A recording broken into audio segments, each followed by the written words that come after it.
ગુજરાતી ભાષામાં સે તાજા સમાચાર, દૈનિક અપડેટ્સ, હાલની ઘટનાઓ. હમણાં જ સબસ્ક્રાઇબ કરો અને નવા સમાચાર પામો. વાવ તાલુકાના મોરીખાના એસસી વિસ્તારમાં વિકાસની અવગણનાનો આક્ષેપ, સ્થાનિક તંત્ર અને ધારાસભ્ય સામે કોંગ્રેસની નારાજગી.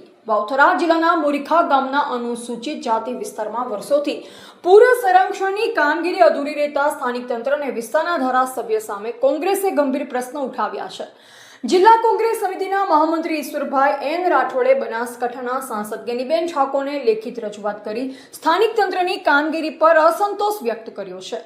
રજૂઆતમાં દાવો કરવામાં આવ્યો છે કે દર ચોમાસે બહારના ગામનું વરસાદી પાણી અનુસૂચિત જાતિ વિસ્તારમાં ઘૂસી આવતા અડધું ગામ અસરગ્રસ્ત બને છે. વર્ષ 2015 અને 2017માં આવેલા ભારે પૂરના કારણે અનેક પરિવારોને લાંબા સમય સુધી સ્થળાંતર કરવું પડ્યું હોવા છતાં આજ દિન સુધી પૂર સંરક્ષણની દિવાલનું કામ પૂર્ણ કરવામાં આવ્યું નથી.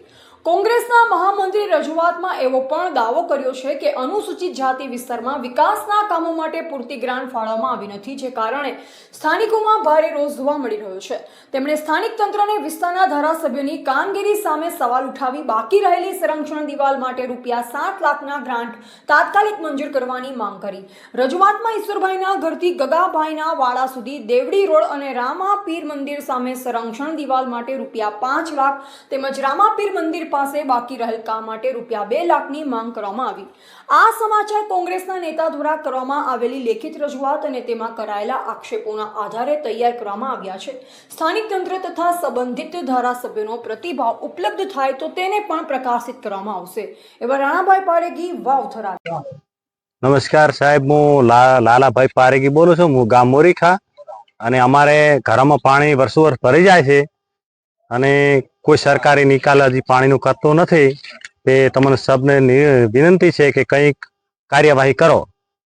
અને અમારા છોકરા નાના નાના ભણવા પણ જઈ શકતા નથી, પછી અમારે કામે જવું, મજૂરી જવું હોય તો જઈ શકતા નથી. ખૂબ પરિસ્થિતિ છે સાહેબ, અને ઘરમાં અત્યારે પાણી પડ્યું છે. મહેરબાની કરીને કંઈક એનો નિકાલ પાણીનો કરો. અને તળાવ કને ઘર છે અમારા, નિકાલ થાય આટલી સરકારને વિનંતી. હું પહોંચ્યા અર્થભાઈ પારેગી, ગામ મોરીખા. અમારા 100 ઘર છે દલિતોના, બધે પાણીમાં ડૂબશે, ખાર આવી ગયા છે, છતાં કોઈ તંત્ર તપાસ કરવા આવતું નથી. બરાબર, આવતા વર્ષનું પાણી 1 વર્ષ થઈ ગયો છે, પાણીનો કોઈ નિકાલ થયો નથી. શું માંગ છે તંત્ર જોડે કે અમારા પાણી નિકાલ કરે અને અમારે મકાન સંરક્ષણ દિવાલ લાવી આપે. કોઈક સારી રીતે કરે તો અમે રહી શકાય.